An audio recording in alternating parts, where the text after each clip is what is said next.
Bonjour, je suis ravie de vous retrouver pour ce nouveau JT Compte-Aliette et Verru Fiduciaire. Nous parlerons aujourd'hui de TVA sur acte de chirurgie esthétique, de frais de repas et d'entreprises en difficulté.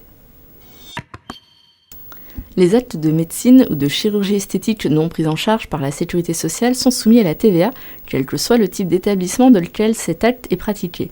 Le praticien doit remettre obligatoirement un devis détaillé au patient avant toute intervention de chirurgie esthétique. Ce devis comprend notamment la nature précise de l'acte prévu et celle de l'anesthésie nécessaire à la réalisation de cet acte, le décompte détaillé en quantité et en prix de chaque prestation et chaque produit nécessaire à l'acte prévu.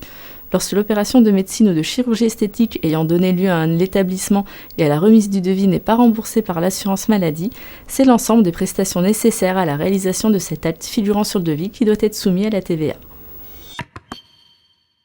L'employeur peut s'engager à accorder à ses salariés des avantages sociaux supplémentaires à ceux prévus par une convention ou un accord collectif de travail.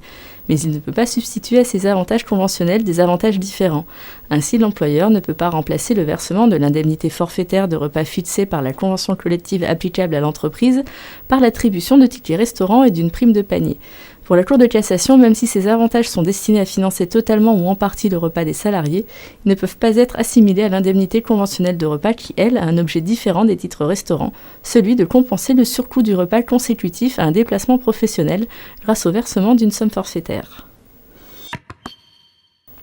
S'il apparaît, après l'ouverture de la procédure de sauvegarde, que l'entreprise débitrice était déjà en cessation des paiements au moment du prononcé du jugement d'ouverture, le tribunal de commerce peut se saisir d'office pour convertir la procédure de sauvegarde en une procédure de redressement judiciaire.